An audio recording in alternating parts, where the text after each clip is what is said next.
high shooting. You're welcome, Ben, guys. Ben said thank you in the chat there. Sure. Is my am I working now? You are perfect. Yes. I don't know why I kept going to like driving mode and it just kept muting me for some reason. Oh, I was wondering what was happening. Yeah, you kind of we couldn't hear you. It showed that you were unmuted, but we couldn't hear you. But we got it now. It's all good. So, well, gentlemen, we are live. It's good to see you all again. It was a lot of fun hanging out with you at Nationals for the short amount of time that we had. But we're just going to talk about the Nationals qualification rounds this evening.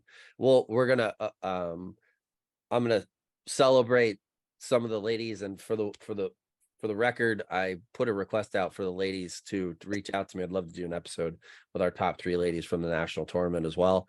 But I'm going to do a little bit of a review on the side for them, but let's get into nationals for you 3.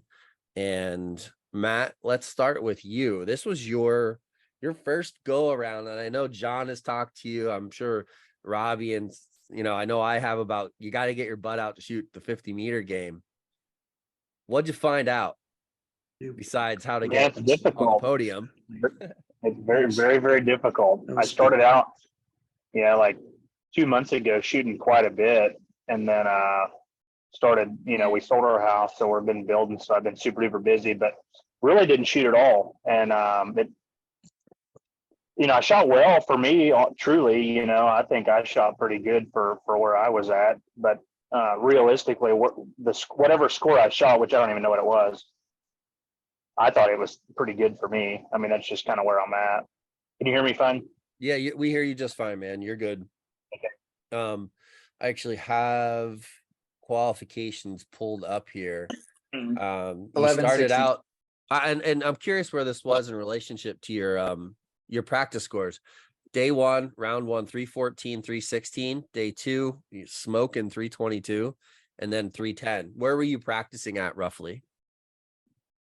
I shot a couple of like 330 half rounds, like 332 ish, and then, but generally, like if I shot a full round, I would realistically be in like the 640, high 640s, mid to high 640s. That's really just where I'm at as far as score goes. Gotcha. I guess what's some of the changes that you saw? What are the differences coming from? Because you're a 3D guy, really 3D guy, transformed into indoor guy, now a 50-meter guy. What are some of the differences that you've noticed from those other games? Maybe the hard stuff and the hard stuff and the not, and the maybe some stuff that you might think is easier. I don't know. Man, I noticed that a tune probably matters much more at 50 meters, and I feel like I got a fair tune, the best tune that I've probably ever had as far as a bear shaft would be concerned. But and I went back and forth with John there for a bit trying to figure stuff out, and it was I had a pretty rough time getting an arrow to just be consistent. I could shoot 2 arrows, they would impact well, and then I'd shoot 3 and 4 and they would be kind of scattered, and I think I pretty well got things. I was getting a lot of contact, and I think that was probably the biggest thing. And then I asked John what he was using as far as fletching goes, and somehow I went from a 60 millimeter low XS swing to a 50 millimeter high, and I got rid of all contact, and it just things started shooting actually a lot better. So, and I moved my fletching back about roughly a quarter of an inch. I think I had them a little too far forward just for whatever I was shooting, but I shot a pretty lightweight bow too, which I think was probably not a great idea by the end of it. But yeah, I guess there's some pros and cons to that. I know, John, you kind of were. I don't know if you went back to your old weight or not. You kind of dealt with some limitations physically prior to nationals. Did you end up back at like 42 pounds or no? Yeah, I ended up back. It got to the point where I just couldn't shoot like really well and consistent lighter weight. I didn't have enough time off to really get those fingers to be really soft for that. So I just said, F it, let's run it and see what happens. Yeah, and you shot with a back brace and everything else and made it through. You know, It's good. It's good enough to shoot. So, you know, yeah. I always told people, like, if I'm capable of shooting and we can shoot without pain, like detrimental pain, we're doing it. We're rolling. There's no quitting, baby. Yeah. Well, I mean, you had a limited amount of time to sort of prepare because of it. You've done this, you've been through this before, like the back stuff. But you were able to, one, set up a new bow and get that rolling. You ended up not shooting that Well, not national, really, but okay. well, sort of semi-tuned, I guess you found out later on. But how did nationals go for you? Like, how, if you had to rate it and look over like the way things went, you know, how did it go for you? Were you happy? Were you, whatever? Shooting execution wise, the first day extremely pleased. Impact, not as well pleasing. Like, I shot like a lot of really, really good groups. I just never could get it in the middle. Like, I just kept hanging like mid 9 low. Probably, execution wise, really, really, really happy. Probably one of the best, cleanest nationals perhaps, or full round I've shot. Second day execution wise was happy. Minus 2 arrows. The rest I was pretty happy with. They just, just wasn't hitting. But I was happy with aim, and I was happy with release and stuff. I know you caught the tail end of a conversation when we first opened up.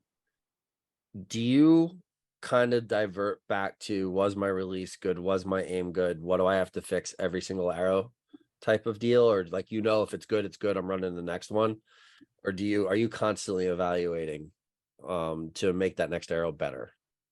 If it's good, it's good. You can't really, you can't really improve on a 10 of 10 of the quality you think you shot. So, right. That's basically how my whole tournament went. Was pretty good. It was like, execution wise, there's nothing I could fix. It was going to be what it was going to be. So I was happy with that. So if it wasn't going good and the shots weren't breaking good, or they weren't breaking clean, then I would, assess it from arrow to arrow. But, everything I was happy with. Yeah. Good, Just man. not happy with the score, but I was happy with everything else. So, well, I mean, speaking of the score, I mean, your first round was pretty solid, 325. yeah, it was okay. I know you shot better, but like, 325, 316 for round 2, and then second day shooting 319 and then 305. I know you said minus a couple of arrows. I think that's when those arrows sort of hit. For you, I know you shot some crazy scores, and we talk all the time. We see people that post pictures of amazing indoor scores, outdoor scores. What do your practice scores look like?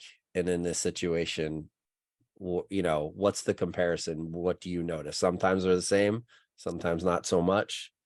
What was your practice looking like prior to coming to nationals? I mean, it was good until probably about 2.5 weeks, 3 weeks prior. It was pretty good. But I didn't get any tournaments under, so I don't know, how they were going to be. I did shoot a couple pretty good practice rounds, and I shot Pendel, and I shot a really good half at Pendel, and then contact half on the second half of Pendel. So I never did get that situation fixed, and that's probably what Carried over to national. Burnt me at the second day at nationals. Because even at Pendel I shot really good. Just started running into some contact, and I'm pretty sure that's what was going on with nationals. But usually practice scores and tournament scores, it all depends on the wind. If the wind is normal, okay, like say whatever, 4-6 mile an hour. Practice scores will be pretty close to comp scores, maybe 10 points on average less. Windy, Right. who knows? Yeah, right. It could be way worse. It could be okay. I wasn't there for day one. How was the weather overall for this national event? Day 2 was beautiful. Day two Maybe, seemed like it was beautiful. yeah, maybe shifty wind both days, but second day was pretty calm. I would say 2 to 8 mile an hour. First day was a little bit trickier. I would say guessing probably 6 to 12, but more shifty the first day. Got you. Matt, what is that shooting in the wind an adjustment for you? Man, not really, because we have a lot of that here. So it was the time that I did practice, here was kind of the same way. But definitely the first day we would have, winds from the east, and then they would, blow me like left 8, and then immediately the next shot it would be like switch the opposite way. So that part of it was a little bit of an adjustment, but Welcome to Pennsylvania, buddy. yeah, it definitely would help to learn how to aim off a smidge rather than try to make adjustments on your plunger, because Yes. that's where I screwed up several times. Oh, really? You didn't account Yeah. for the wind and instead went to the plunger? Yeah. Yeah, that's definitely a no-no. That definitely wasn't the whole thing, but that ain't where I got my 3 and several 5s at. But That's good. At least you can laugh about those arrows. yeah, Yeah, I know the wind is a tricky thing. I know John has done some, like John will cant into the wind a little bit depending on the circumstance and how steady it is, and and stuff like that. I'm not brave enough to try the canting thing. He does it, makes a freaking hammer. I know I've seen it happen before, but yeah, it's cool though, man. You're a quick learner. There's no question there. But Robbie, you've been quiet. Yes, Our sir. national champion, Mr. Robbie Weissinger. Welcome back to the podcast, buddy. Thank you. Your week went pretty well. Day one was decent, right? It was all right. My with those shifty winds, my execution was not as sharp as it needed. Just mentally, I was a little off for whatever reason. I still scored well, but I was not pleased with the execution portion Yeah. of my day on day one, and I just kind of knew for day 2 I just needed to step up, and I shot a solid half at first, and then like the external mental factors started to roll in, which is why there was a dip for the 4th game. So speaking of scores, so 311, 312, your first 2 halves of day one. And then you shot a banger 328 on your first round.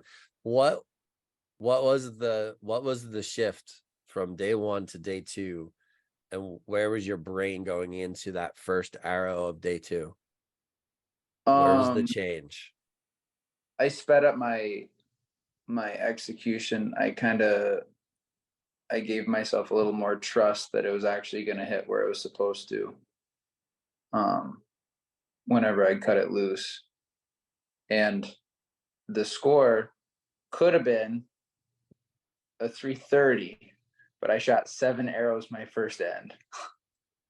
Oh yeah, that's right. I forgot that happened. I had to take an 8 instead of an X. So that was wait, hold on. We're not going to just skip past that fact.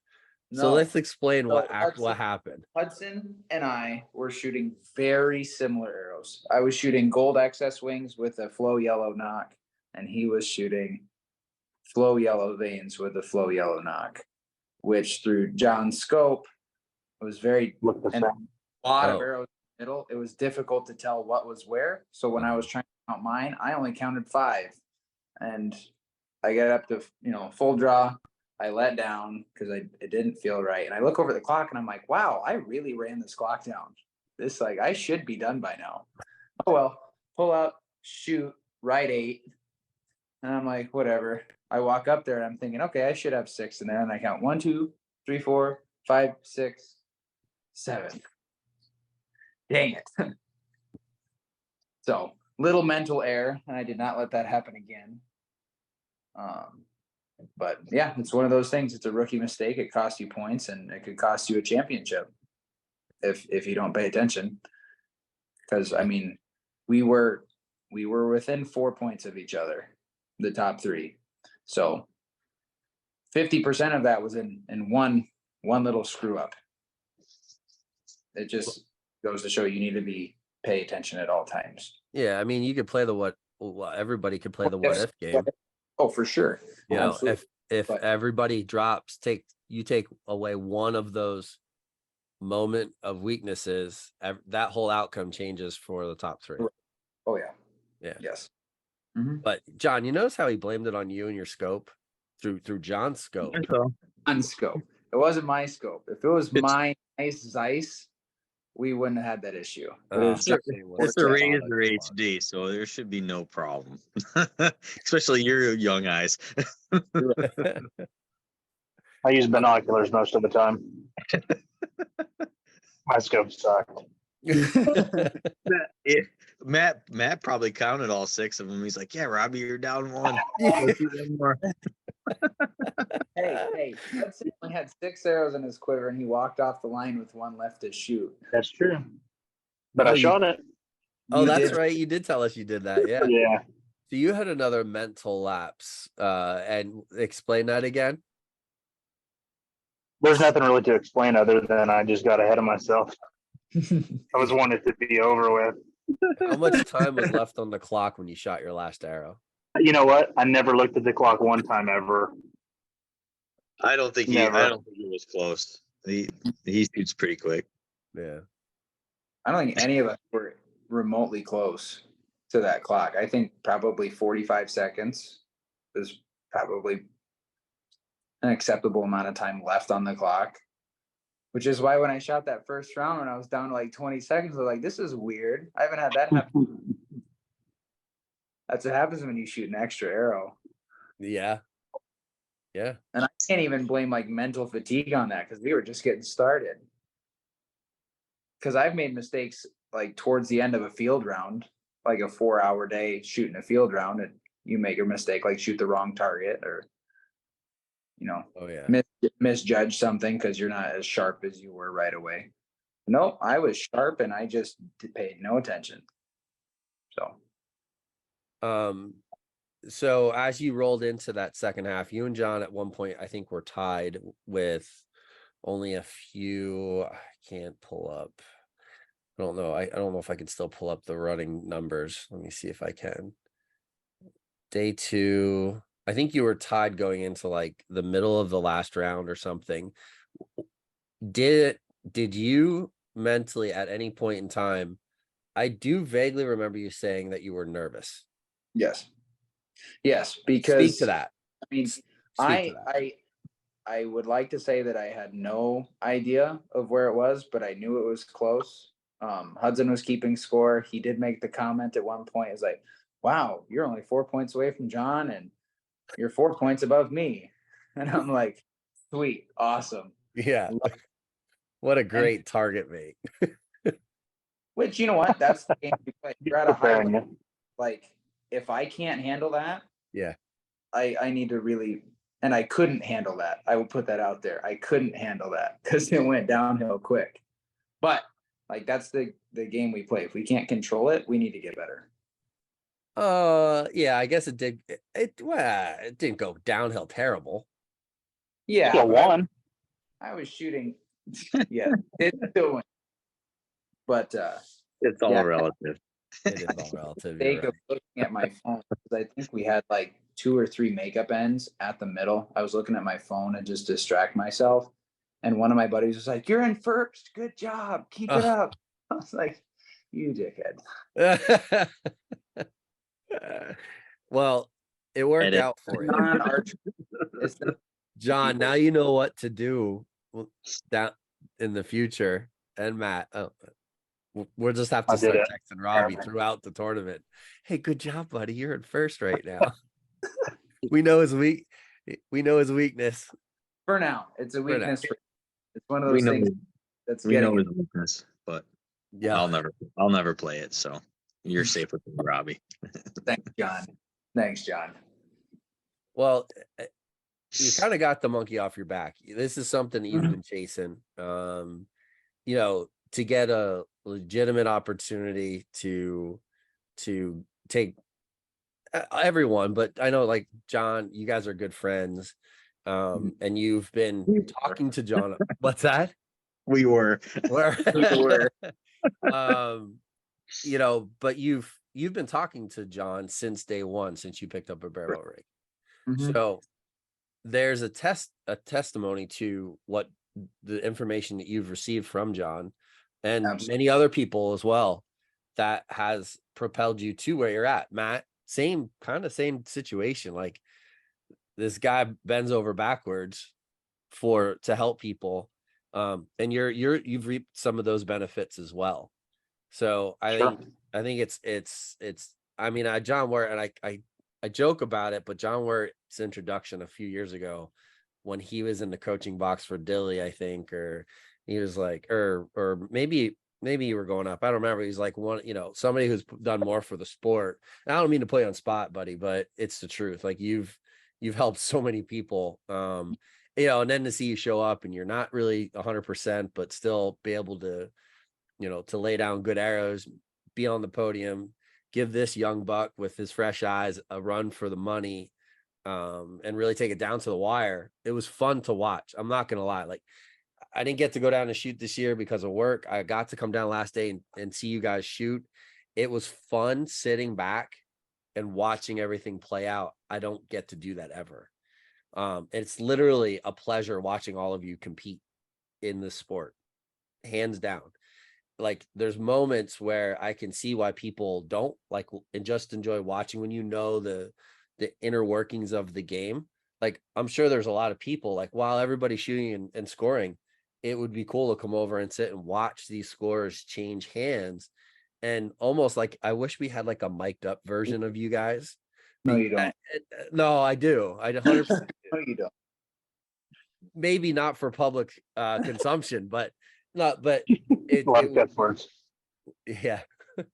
It would be cool though to see, you know, just listen to things as they go. Problem is you don't want to those high value moments. I guess maybe we don't want to do it then, but it would be neat like at the classic or something to hear the qualifications and stuff like that. But so next year, I guess Nationals is headed to Texas.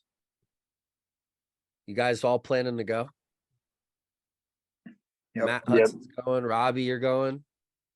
John's not sure. Oh, Says thumbs down. We'll see. We'll see. I know we've talked about it a little bit ourselves. IBO might be getting some attention, but what do you think? Like, are you excited to go shoot in the Texas heat, or do you think that's going to play a factor? So the way I see it is I've shot a lot of different places in a lot of different conditions and different levels and qualities of tournaments and how they're run. And every one of them that you go to is a building block and a brick to who you are as a shooter. So if you go out and it's horrible heat, you're sweating to death and you know you're struggling to keep up with hydration, that's just a building block that's going to make it easier for next time or make you appreciate when you have a tournament that's not like that. So it may suck, it may absolutely be terrible, but I'm going to go there and it's going to make me a better shooter because I'm going to go and try to be as prepared as I can for that. So that way when we get to shoot in the nice Pennsylvania weather again, it's going to be a cakewalk to deal with conditions. It's a good outlook, Robbie. It's a very mature outlook. I'm impressed. I'm not gonna lie, I'm impressed. Thank you. Do you feel like that should carry over to all tournaments for other shooters? I think so, right? Because I mean, I've shot every discipline that we could do with Barebow, and not necessarily all conditions, but I've shot in rain. I've shot in super, super cold weather. I've shot in super, super hot weather, super windy. And I've gained experience from every one of those on top of shooting, just shooting every discipline gives you outlooks and different chunks of knowledge that can help you across every game. Yeah. So in my opinion, what really separates a good archer from a great archer, like a top level shooter, is what you can take from each event and how you can use that to build and to grow. Even though I don't feel like I shot super well this last week, like for myself and how I was doing, I still found tidbits of things to work on as we go into indoor season. Even if you shoot horribly, especially if you shoot horribly, you should pick out things that you can work on to build and to get better. That's how you accelerate your growth instead of, throwing a pity party saying, oh, I shot bad, I'm not good at this. I blaming equipment, blaming the person standing next to you, making noise, whatever. If you can find those things to help build you up, you're going to accelerate. You're growing your curve. Like being distracted by targets blown around in the wind downrange. There's kind of a lot. There's actually more factors than you realize. Like you hear it from different people. Oh, this, I seen a target flapping and it was distracting me. I'm like, you shouldn't even be looking there. And I guess there's benefit to shooting as many tournaments as you can. John, you even spoke to that a little bit. It was more in regards to your tune, not really getting to work on that tune under semi-tournament stress, not getting an opportunity to go to a bunch of tournaments and stuff like that. What's your thoughts on that in regards to people who are trying to progress, like shoot as many tournaments as you can or feel that pressure? What do you think? Shoot what you can. I mean, you don't want to overextend yourself either. There is a fine line that you got to play with. You want to make sure you're in good mindset and not like, overwhelmed or stuff, but definitely shoot as many as you can that you're comfortable with. Yeah. All right. Good. Well, I mean, top 3 target nationals, men, John with the silver, Matt with the number 3 spot, Robbie finally getting that monkey off his back and taking the top of the podium. Appreciate you guys, willingness to talk about it and put it out there. John's awfully quiet tonight. I don't know why. Maybe he's just He's thinking of something. Just letting Robbie do all the talking. He deserves it. He did good. You did good, man. He did all right. Yeah, you did all right. So I guess next big tournament for everybody, is that going to be a Lancaster Archery Classic? Matt, are you coming? Probably so. I mean, you have Definitely to, so. don't you? Have to come down. Yeah, don't have any choice. Robbie, you're going to be there, right? Absolutely. Absolutely, he says. So before we kind of close things out, obviously prior to nationals there was a big release from Hoyt and whatnot. Let's just run through quick the equipment that you shot for qualifications. Let's just go like bow and arrows, some general specs. Don't go crazy. Matt, why don't we start with you? The XD 25 on with 34-pound Axias and a plunger and rest. Perfect. What arrows were you shooting? 500 bats with 100 gram points. Gotcha. Okay. John, what were you shooting for? Well, you kind of shot the weekend, but what did you shoot for nationals? For nationals, I shot the XD, 42 pounds on the fingers, 550 X10s with 110 grain points. Probably if I would have done it differently, I probably would have upped it to like 43 to 43 and a half pounds if I was capable. I had my limbs maxed out, so that's about all I could get. Yeah. Okay, good. Robbie, what about you? GMX 25 with 38-pound Axias drawing 43 pounds, 600 VAPs, 120 grain point, 70 millimeter excess wings, A8 or AAE rest, biter plunger, and then ramrod tungsten weights on the outside, and then a powder tungsten in the bottom pocket. Bottom pocket. Okay. Yep. What's the what'd you say the weight of that tungsten weight is, or what's the actual weight of it? The tungsten dampening weight that goes in the GMX and the Exceed is 3 ounces. Okay. I played around because I had the XD as a backup. That's what I shot all summer. I shot really, really good scores with it. I had weights in the top and the bottom. And when I got the GMX, I only put the weight in the bottom, and I realized how much more I liked the weight only being below the grip. Yeah. Interesting. So, it's running, I think, 35 ounces total on the bow. I don't generally like running a super heavy bow. Matt or John, did you guys have any weight in the bottom and any limb pockets at all? Yeah, I've got the ramrods, You have them tungsten, as powdered well? tungsten. Yeah, I think it's a powdered one. I'm not really sure, to be honest with you. That's all So, I had, yeah. and I had a weight on the limb. Oh, you had a weight on the limb itself. Yeah, Right. Yeah. Okay. but it was just something I made here at home. So was the front weight.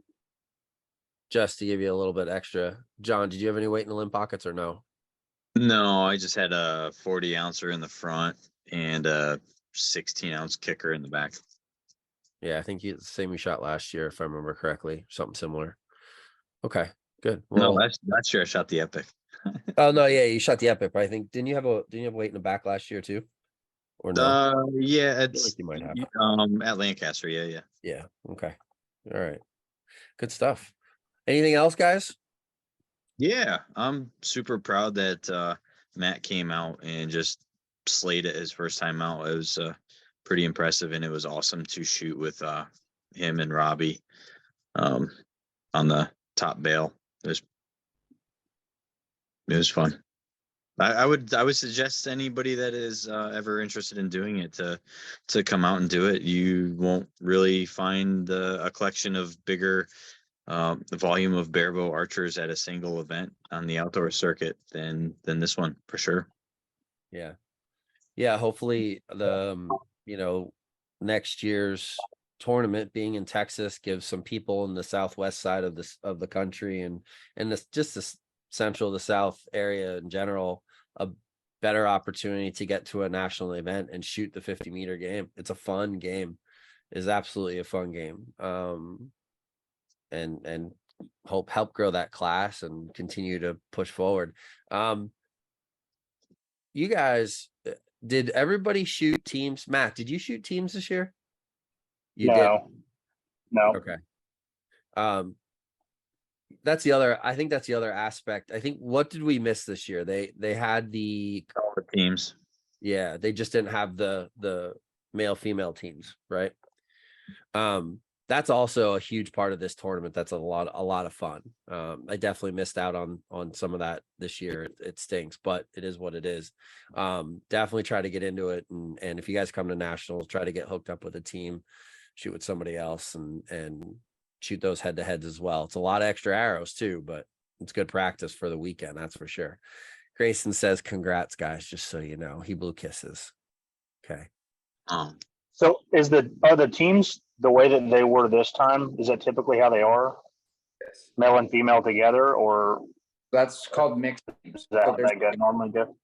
there's a mixed team round that is traditionally held. I think it's held on the first day. First day.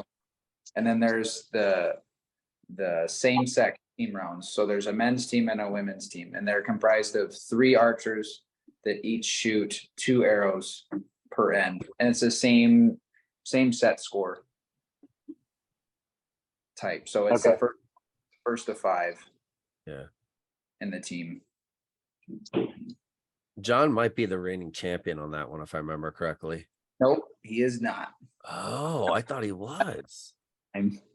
Me and the Chungarian, we took it this year for the mixed. You did.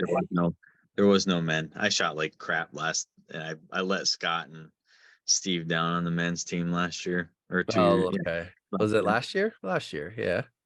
Yeah. That's Me, Maddie, and Chris Garcia happily knocked them off that throne. oh. Oh. Once in a million. Book That's it. right. Even a blind sport. It won't happen again. Just that comment alone might bring me to Lubbock. Good. Good. Exactly. If I don't get heat stroke. It's an interesting choice indeed. Just so you know, I don't know outside of nationals and some of the US team stuff, I did see that they're looking for a place to host field nationals. I guess I saw Christy post that. So if your club is big enough and there's some criteria on one of the posts, then I'll share it and put it out there. It doesn't even need to be that big because they only pull like 100 to 120 shooters. They don't pull a lot. Yeah.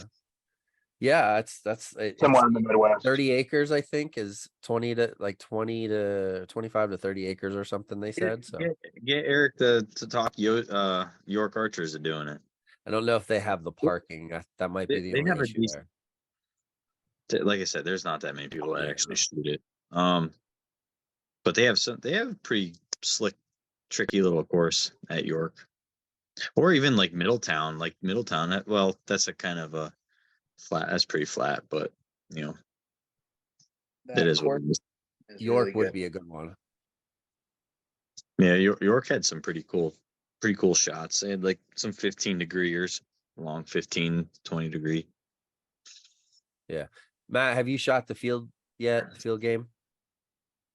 I don't even know what that target looks like. All right. Honest, No, man. I haven't shot it at all. No, I'd like to though. I'd definitely like to. It's fun. It's definitely. I'll shoot it all at some point as soon as it comes around somewhere closer to the Midwest. Yeah. Maybe I don't know next if I'm going to make a 22-hour drive to Pennsylvania again. Well, Maybe. he did say, John, he was trying to get us to road trip it down to where are you at, Matt?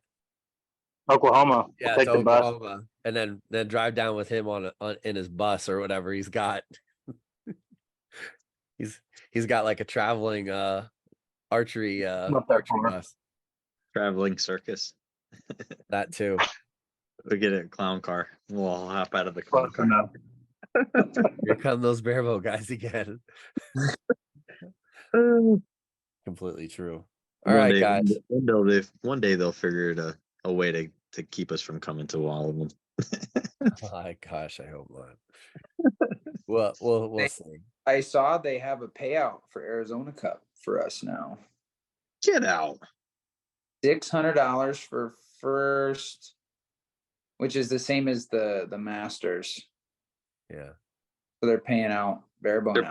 They're paying first- Masters. Yeah, it's the first USAT to pay out Barebow. Have they always paid out Masters? I don't know. Yeah, I don't don't They're doing remember ever seeing them. both this year or not, but that's a step in the right direction for us. So, Remember that one year they mistakenly paid out for Target Yeah. National? Yeah. yes, They paid out for Remember that Target one, Robbie? Nationals and You didn't US get paid Open. that. You didn't get paid that year. I did not. Nope. I did not. I did not shoot well that year. That was my first 50-meter tournament. 2021, right? Yeah, and then 2 weeks later, I went to go shoot my first field tournament ever. So that was fun. Someone Trial just by- posted US Field National will probably be trials for 2024 World Archery Field Championships in September in Canada. I don't know when else they would do a trial, so I would imagine. It's going to be in spring. Yeah, they're going to have to do it in like May. Probably May, June. Well, hey, maybe we can bring field trials to the East Coast. I will be Yeah. trying team. You I don't will think be? it's been a long time since they had field on the East Coast. Have they ever? I don't know. The only one I've shot it in Yankton, I've shot it in Darrington, I've shot it in Texas. That's the only ones I've ever been to. Huh. I think they had fields a long time ago. Maybe I think they had it a long time ago at Seven Springs and near Really? Pittsburgh. A long time ago. Yeah. Interesting. If they built up that course that's west of Yankton, the one that we shot for trials and world championships last year, that's a really stout course. That's the toughest one I've shot. Now, granted, I've shot 3 field tournaments ever, but that world championship course was good. It was not the one that everybody thinks about when you go to Yankton, the one that's behind the center, super flat. The only angles that there are a bit off of platforms they built. This is west of town in the rolling hills of the river valley. And, you know, it was to the point to where like you had to use ropes to climb up and climb down. Oh, I did see some pictures of that. I heard some belly aches about it as well. I'm just field, right. That's yeah. it was an advantage for us because that was our world championship course and we got to shoot it once beforehand. They built another course that was further west that none of us had shot before, but I mean, any experience is good experience, right? Yeah, for sure. Well, gentlemen, I think we more than covered what we wanted to and talked about a lot of other stuff as well. Appreciate your time. Is there anything else you want to put out there to the masses? Yeah, I know. what would like, I'm curious what would Matt do differently this time around after his first go around? I would probably spend a lot more time shooting for sure. Other than that, man, I really don't know. I would definitely go up in weight on my bow because I think finger pressure from index to middle finger on a lighter weight bow made me have some of those off highs. I don't know if you noticed, but I had, I would shoot a group up high or, and then I would shoot it low. And I think finger pressure on a lighter weight bow was kind of just sending me off a little bit, kind of adjusting the curls without adjusting them. So I would probably go up in weight just a little bit.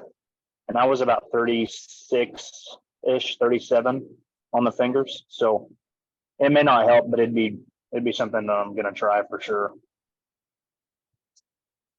I don't know if y'all have issues with that when you're shooting a lighter weight bow or not, but it seems like the lighter that I go, I mean, the more fun it is to shoot because I'm shooting a lot more arrows with less fatigue, but it seems like finger pressure plays a lot more on the string. The happy place between, for most people from what we talk to and when I've done interviews and stuff and just talk to shooters, work with shooters, seems to be somewhere between like 38 and 42 seems to be like, or is the norm. I want to call it the norm. It just seems where most people are. Like John's talking, like if he would have been 100%, he probably would have bumped up a little bit to help. I assume, John, to help with your tune and the contact issues. Is that? Yeah, it was tuned mostly. Yeah. Because for the open, I cranked that GMX right down, and I was probably pushing 45 on the fingers. Gotcha. You shot very well during that round. So it's there's something there. There's got to be something there. Robbie, you said you were at 42. I know you shot as high as 44. You've shot even higher, I think, for some reason. I shot my first year 46. Yeah, that's high. I learned some things about, tuning a bow. I was shooting too stiff of an arrow and I could get it to bare shaft tune when I moved the knock point way up, and then you move the knock point way up. You got to shoot a heavier poundage to get it to hit out of space like that. But I mean, I've never shot below 40 for anything, indoor, outdoor, field, 3D. I've shot in the last 2 years. I haven't shot anything between 40 and 40, or I haven't left 40 to 43. Yeah. That first year going through everything that I shot 46, I wised up a little bit. That was a little much. Learned how to tune a bow a little bit better. And then, since then I've been in that Goldilocks zone where you can get a nice clean break on the fingers. It gets you the distance you need, and it's not too much to get fatigued. Yeah. It's a good recommendation. Matt, when you shot indoors at Lancaster last year, we'll narrow it down with this and close things out. Yeah. What did you shoot poundage wise? 34-pound limbs and about 37 on the fingers. So I've pretty well stuck with that. And I got 36-pound limbs, and I've got those 34s, and I can get them both to be about where I need them to be. But I don't know. So I've pretty well stuck with the same weight, honestly. And this year I haven't, like, after Lancaster, like directly before Lancaster, I shot a ton. I shot a ton of arrows. But afterwards, and then even throughout 3D, I just didn't hardly shoot at all. Just busy with the house and stuff. So I've just kept it low. Kept it where it's still easy. It's easy to shoot anyway. I definitely could have shot a much heavier bow at Lancaster. I just didn't see much point of it there. But all right, so. good. Grayson commented, said 38 to 39 is as low as he can go without giving up points at 50 meters. He says he's also about as high as I can go without really training for higher weight, which I don't want to do. He said, you guys, you better hope that he doesn't come out to Lubbock next year. You'll see some interesting archery. That boy can shoot, straight up can shoot with like no practice. Look forward to seeing him this winter. Hopefully he will. Yeah, I've never shot with him. I don't think Robbie has either. I know Yaka hasn't. He's like lovesick over not coming. Maybe not making it to Lancaster. We'll see. But yeah, Grayson's supposed to put the bow back together and get back after it, and he can shoot in his basement, so he really doesn't have any reason not to. I don't know. We might have to get him on here one night, John, and just drill him with questions of what he's doing. We'll see. I hope so. I hope he gets back after it. So, all right, guys. Thank you. Have a wonderful night. Appreciate you guys giving out all this information. Congratulations once again. And just your willingness to help others and put all the information out there is making Barebow better. And it's all because of what you guys do and the hard work that you've put in for now. Some of you many, many years, some of you only a few years, and some only a couple years with Mr. Hudson since the Lancaster success, and seems to be continuing, man. I wish you nothing but the best as well. So we'll see you guys in January. And for everyone else, we'll be posting this to YouTube and all those places. This live feed that's on Facebook will be up for a little while, maybe 24 hours. If you have questions for these guys, something we didn't get to cover, throw it in the comments. Maybe they can come back and give you some feedback. Otherwise, have a good night, and thank you for all your support. Barebow Project out. Gentlemen, see ya. John, good luck fishing. And we'll see you guys. Oh, and hunting season as well, archery season as well for the other two. He's hunting fish right now. So salmon tomorrow, baby. Good luck. Go get them. See you guys. I look forward to the pictures. Good night, guys. See ya. See ya.